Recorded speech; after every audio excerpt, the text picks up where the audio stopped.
Hello students, this video is for BTC DLED 4th same. आज आप लोगों हम लोगों ने हमने पहले आपको पढ़ाया था जो हमारे 1857 की क्रांति, क्या उसके कारण थे, ठीक है, और क्या उसके असफल होने के कारण थे। आज हम आपके सेकेंड टॉपिक पे आते हैं जिसमें है धार्मिक और समाज सुधार आंदोलन, जिसमें सबसे पहले हम धार्मिक सामाजिक सुधार आंदोलनों को पढ़ेंगे। तो 19वीं शती में इसको हम रेनेसा पीरियड भी कह सकते हैं। एक सामाजिक और धार्मिक पुनर्जागरण की ये काल आ गया था की सदी आ गई थी, और ईस्ट इंडिया कंपनी जो कि हमेशा वेस्टर्न एजुकेशन कल्चर देना चाहती थी, पाश्चात्य शिक्षा पद्धति को भारतीयों के ऊपर थोपना चाहती थी। तो कहीं ना कहीं लोगों के मन में इस आधुनिक शिक्षा से, आधुनिक विषयों से उनका मन हटने लगा, और क्योंकि भारत के सभी प्रकार के धर्मों में कंपनी का हस्तक्षेप होने लगा था और लोग अपने शिक्षा के लिए, अपने जो हम यहाँ के रीति रिवाज थे, यहाँ की शिक्षा थी, उसको बचाने के लिए बहुत परेशान हो गए। लेकिन उसके साथ ही साथ हम कह सकते हैं कि जो अंग्रेज़ी हुकूमत थी वो अंधविश्वास से कहीं ना कहीं हटाना चाहती थी। सदियों मतलब जो सदियों की रूढ़ियाँ, जर्जर अंधविश्वास वगैरह आ गए थे, तो इन सबको, भारतीय समाज को पुनर्जागृत करने का, उसमें नवीन बल डालने का जो प्रयास है वो ब्रिटिश गवर्नरों ने भी किया, तो कुछ भारतीय सामाजिक धर्म सुधारकों ने भी किया। तो नव जागरण की जो शुरुआत है वो प्रथम रूप से कह सकते हैं कि भारतीय साम्राज्य की जो हमारा जो भारतीय साम्राज्य था, उसमें जो समाज था, उसमें जो कमियां थी उनको हटाना बहुत आवश्यक था, उनकी कुरीतियां बहुत आवश्यक थी उनको हटाना। तो कई सारे लोगों ने इसका हस्तक्षेप किया। हालांकि भारतीय लोग कंपनी का हस्तक्षेप इसमें अच्छा नहीं मानते थे, लेकिन फिर भी 1813 के बाद जब ब्रिटिश शासन ने अपने औद्योगिक हितों में व्यापारिक लाभ के लिए कुछ हस्तक्षेप सीमित कर दिया, तो उसमें जो है पुनर्जागरण शुरू हुआ। हीगल ने भी कहा है कि पुनर्जागरण के बिना किसी भी तरह का कोई भी जो सुधार है वो संभव नहीं हो सकता है। तो इसके अंदर कुछ हिंदू समाज सुधारक भी आए, कुछ अन्य समाज में भी सुधारक आए, ठीक है। तो इसके बाद जो है स्थापना हुई। इसमें सबसे पहले कुछ हम बता रहे हैं, इसमें सबसे पहले स्थापना हुई ब्रह्म समाज की। ब्रह्म समाज को हिंदू धर्म से संबंधित एक प्रथम जो है वो आंदोलन कह सकते हैं, जो कि राजा राम मोहन राय की अध्यक्षता में, ये हम कह सकते हैं कि वही संस्थापक थे। हाँ, ब्रह्म समाज के संस्थापक कौन थे, क्वेश्चन अक्सर पूछा जाता है कि ब्रह्म समाज की स्थापना किसने करी और ये कब हुई। तो 20 अगस्त 1828 में इसकी स्थापना कलकत्ता में हुई, और इसका मुख्य उद्देश्य क्या था, भारतीय समाज में जो निहित कुरीतियाँ थीं, ऐसा नहीं कि कोई भी समाज कुरीतियों से रहित होता है, तो भारतीय हिंदू समाज में भी बहुत सारी थी, तो इनका कहीं ना कहीं इनकी बुराइयों को हटाना, जैसे सती प्रथा थी, बहुविवाह था, जातिवाद थी, अस्पृश्यता था, तो इसको जो है वो समाप्त करना राजा राम मोहन राय ने अपना उद्देश्य बनाया। और सबसे पहले इन्होंने एक आंदोलन चलाया जिसमें देवेंद्रनाथ टैगोर ने भी ब्रह्म समाज को अपनी सेवाएं प्रदान करी। फिर केशव चंद्र सेन जो थे, उनको ब्रह्म समाज का एक आचार्य भी नियुक्त किया गया, और ये बहुत अधिक उदारवादी दृष्टिकोण के थे। आगे चलकर इनका उदारवादी दृष्टिकोण ही कहीं ना कहीं ब्रह्म समाज के जो विभाजन है उसका कारण भी बना। राजा राम मोहन राय ने भारत में पत्रकारिता को भी आगे बढ़ाया, और समाज पत्रों की स्वतंत्रता लाने का श्रेय भी इनको जाता है, और इनका मत था कि भारत को तुरंत स्वतंत्रता लेकर प्रशासन में हिस्सेदारी ज़रूर लेनी चाहिए। फिर आता है आदि समाज की स्थापना। आदि ब्रह्म समाज, ये वही हमने बताया जो ऊपर बताया था कि ब्रह्म समाज में दो भाग हो गए थे, केशवचंद और, तो पहले अगर हम केवल ब्रह्म समाज की बात करें तो वो करी थी राजा राम मोहन राय ने, और अगर आदि ब्रह्म समाज की स्थापना की बात करें तो वो भी हुई थी कलकत्ता में, केशव चंद सेन द्वारा की गई थी 1865 में। जब ब्रह्म समाज का विखंडन हुआ तो ये दो भागों में हट गया, और भारतीय ब्रह्म समाज की स्थापना केशव चंद ने की। बाद में इसे जो है आदि ब्रह्म समाज के नाम से पुकारा गया। फिर आता है प्रार्थना समाज। प्रार्थना समाज की स्थापना हुई 1867 में, 67 में, ये बम्बई में हुई। प्रेरणा इसकी केशव चंद से ही ली थी, लेकिन जो इसमें गोविंद रानडे थे, आत्माराम पांडुरंग थे और चंद्रावकर के द्वारा जो है स्थापना हुई, और अग्रणी नेता GR भंडारकर को माना गया। इसका उद्देश्य भी वही था, जाति प्रथा, स्त्री पुरुष विवाह की आयु में वृद्धि, विधवा विवाह, स्त्री शिक्षा आदि को प्रोत्साहन। फिर आया आर्य समाज। 10 अप्रैल 1875 यानी कि 10 अप्रैल और 1875 में बम्बई में दयानंद सरस्वती ने आर्य समाज की स्थापना की। इसका प्रमुख उद्देश्य क्या था? वेदों की पुनर्स्थापना, वैदिक धर्म की पुनर्स्थापना। 1824 ईस्वी में गुजरात में स्वामी दयानंद सरस्वती का जन्म हुआ था। इनका बचपन का नाम मूल शंकर था। 21 वर्ष की अवस्था में इन्होंने गृह त्याग किया और संपूर्ण जीवन जो है वह घुमक्कड़ों सा, यानी कि अलग अलग जगह पर ट्रैवलिंग करके इन्होंने बहुत सारा ज्ञान अर्जित किया। और 24 वर्ष की अवस्था में इनकी जो मुलाकात है वो हुई पूर्णानंद से, और इन्हीं ने इनसे संन्यास की शिक्षा ली। और उसके बाद दीक्षा प्रदान करने के बाद दंडी का स्वरूप, मूलशंकर ने दंड धारण किया। दंड का मतलब होता है हाथ में एक सर्पनुमा आकार की लकड़ी, इसको धारण किया। और इस दंडी स्वामी पूर्ण शंकर जी से इन्होंने जो है इनको एक नाम मिला। इनका नाम वैसे मूल शंकर था, लेकिन उसके बाद इनको नाम क्या मिला? स्वामी दयानंद सरस्वती। फिर स्थापना होती है रामकृष्ण मिशन। ये इससे भी क्वेश्चन अवश्य आता है कि रामकृष्ण मिशन की स्थापना किसने करी? तो इसकी स्थापना हुई स्वामी विवेकानंद ने की 1 मई 1897 को। इनका उद्देश्य क्या था? ऐसे सन्यासियों, ऐसे साधुओं को संगठित करना जो रामकृष्ण परमहंस, जो कि इनके गुरु थे, उनकी शिक्षाओं में गहरी आस्था रखना। उसके बाद दुखी मानव जाति की सेवा करना। किस भाव से? निस्वार्थ भाव से। 1893 में स्वामी विवेकानंद ने जो शिकागो में धर्म सम्मेलन हुआ था, उसमें वहाँ की संसद में भाग लेकर हिंदी में अपना भाषण देकर, और वो भी किससे रिलेटेड? भारतीय संस्कृति, धर्म और सभ्यता, जिसको पूरे संसार में आध्यात्मवाद, मतलब कह सकते हैं कि पूरे भारतीय दर्शन से अवगत कराया। और भौतिकवाद, जो कि पाश्चात्य धर्म का एक प्रमुख अंग था, भौतिकवाद, और भारतीय धर्म संस्कृति का प्रमुख अंग क्या था? अध्यात्मवाद। तो भारतीय और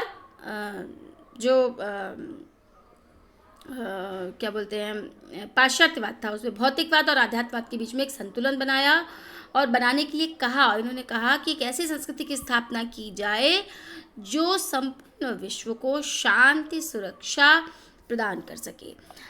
वसुधैव कुटुंबकम की बात भी इन्होंने कहा, संपूर्ण विश्व, संपूर्ण संसार जो है वो एक जो है परिवार के समान है। इसके साथ साथ उन्होंने अपने संबोधन में मेरे प्यारे भाइयों और बहनों, इस तरह से जो शुरू किया, तो उस का आज भी उल्लेख मिलता है। और उसको आज भी बहुत मतलब कह सकते हैं हम कि बहुत विश्वस्त रूप से उनको बहुत फेमस, मतलब उनको ये उपाधि मिली और बहुत फेमस हुए वो इस शिकागो सम्मेलन के द्वारा।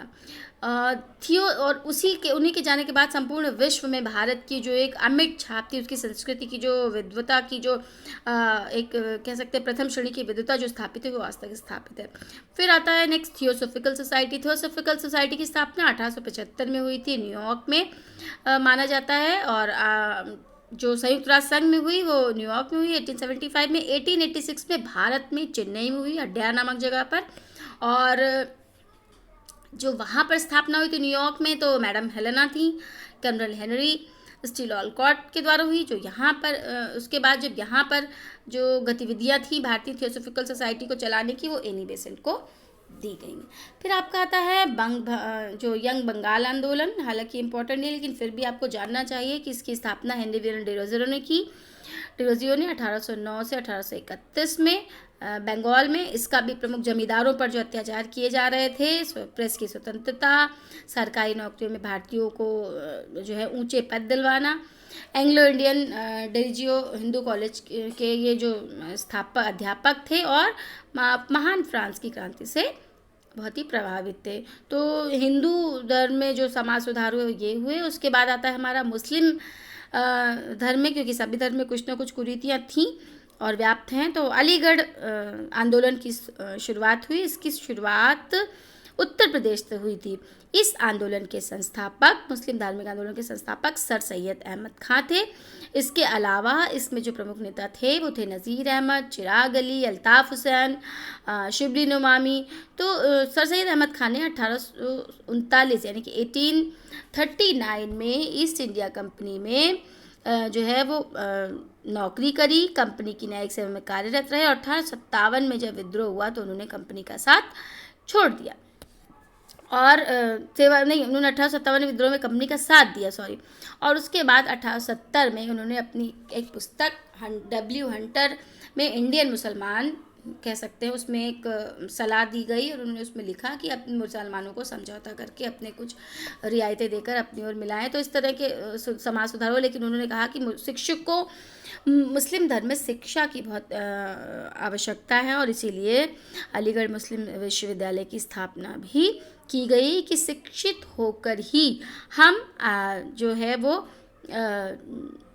अपने धर्म में व्याप्त कुरीतियों को हटा सकते हैं। फिर वहाबी आंदोलन होता है, अहमदी आंदोलन है और देवबंद स्कूल है। इसके सारे नोट्स जो काम भर के इसमें आप में हैं आपके लिए। फिर सामाजिक सुधार अधिनियम लाया गया इसी बात के लिए 19वीं शताब्दी में और इन्होंने कहा कि केवल धार्मिक से क्षेत्र में सुधार न हो बल्कि समाज को भी अपनी सुधार का लक्ष्य समझा जाए। जैसे बहुत सारे ऐसे कुरीतियाँ हैं जिसका धर्म से कोई ख़ास अंतर नहीं, बाल विवाह, बाल हत्या, जातीय भेदभाव, फिर इसको अपना मुद्दा बनाया गया। उसके बाद सती समाज, सती प्रथा जो मुख्य रूप से एक बहुत बड़ी कुरीति थी, इसका उद्भव जो है वो प्राचीन काल से माना जाता है, लेकिन भीषण युग जो इसका रूप था वो आधुनिक काल में देखने को मिला। पहले तो अपनी स्वेच्छा से सती प्रथा होती थी, लेकिन बाद में ज़बरदस्ती लोगों को मतलब महिलाओं को उनके पुरुषों के साथ जला दिया जाता था। तो 15वीं शताब्दी में कश्मीर के शासक सिकंदर ने इसे बंद करा दिया था, लेकिन बाद में पुर्तगाली गवर्नर अलबुक ने भी इस प्रथा को बंद कर दिया था। लेकिन उसके बाद फिर कुछ ऐसे प्रयत्न हुए कि जो है वो फिर ये सती प्रथा, लेकिन उसके बाद लॉर्ड विलियम बेंटिक ने भी इस कानूनी रूप से इस कुप्रथा को बंद करने में सहयोग दिया, जिसमें राजा राम मोहन राय ने भी अपना साथ दिया। ठीक है। और इस ईस्वी में इसमें जो 1829 में 17वें नियम के अनुसार विधवाओं को जीवित जिंदा जलाना अपराध घोषित कर दिया गया। ये कहाँ लागू हुआ था? बंगाल प्रेसिडेंसी में, लेकिन 1830 में इसे बम्बई और मद्रास में भी लागू कर दिया गया। इसके बाद आता है बाल हत्या, दास प्रथा, विधवा पुनर्विवाह। ईश्वर चंद्र विद्यासागर, ये इंपॉर्टेंट है, विधवा पुनर्विवाह। विद्यासागर ने इस दिशा में संस्कृत के, ये कलकत्ता के में संस्कृत के कॉलेज के आचार्य थे और इन्होंने विधवा विवाह के समर्थन में बहुत सारे एक सहस्र हस्ताक्षर वाला प्रार्थना पत्र तत्कालीन गवर्नर जनरल उसमें लॉर्ड डलहौजी था उसको दिया और जिसके फलस्वरूप 1856 में हिंदू विधवा पुनर्विवाह अधिनियम द्वारा विधवा विवाह को मान्यता भी दे दी गई। ठीक है। और भारतीय महिला विश्वविद्यालय की स्थापना भी इन्हीं के प्रयासों के फलस्वरूप हुई। फिर बाल विवाह आता है आपका। उसके बाद स्त्री शिक्षा, महिलाओं के उत्थान के क्षेत्र में भी पुरुषों ने बहुत सारे प्रयत्न किए 20वीं शताब्दी तक। फिर धीरे धीरे महिलाएं स्वयं आगे आने लगी।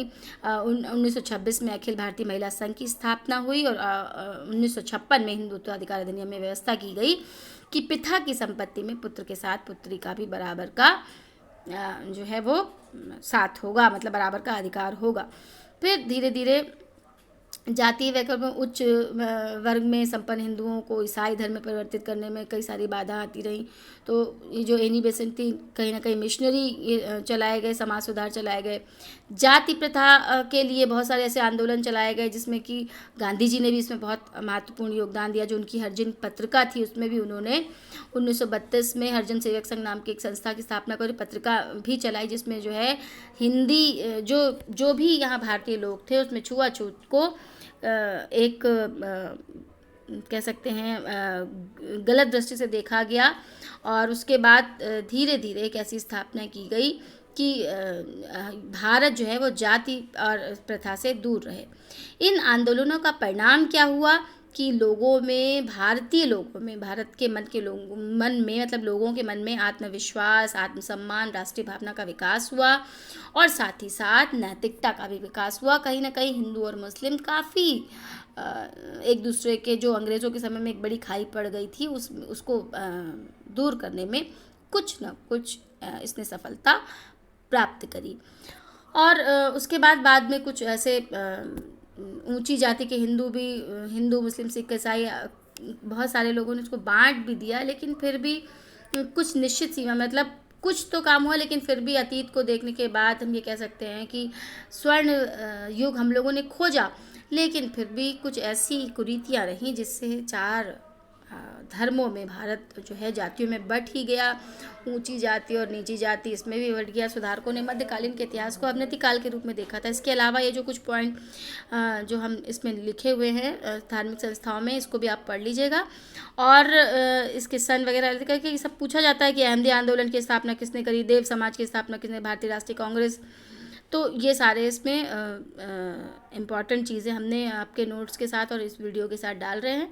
और ये एक लिस्ट है जिसमें भी कुछ आत्मी सभा, ब्रह्म समाज, ये क्वेश्चन टीईटी में भी आया था। आत्मी सभा की स्थापना और ब्रह्म समाज की स्थापना के कौन थे? तो ब्रह्म समाज तो अक्सर याद रहता है राजा राम मोहन राय, लेकिन आत्मी सभा लोग भूल जाते हैं। तो ये आपको एक लिस्ट दे रहे हैं जिसमें कई सारे समाज सुधार संस्थापक और उनका प्लेस और ईयर्स हैं, तो उसको भी आप नोट डाउन कर लीजिए। कुछ अगर क्वेरी हो तो आप पूछ सकते हैं। ठीक है, तो आज के लिए बस इतना ही।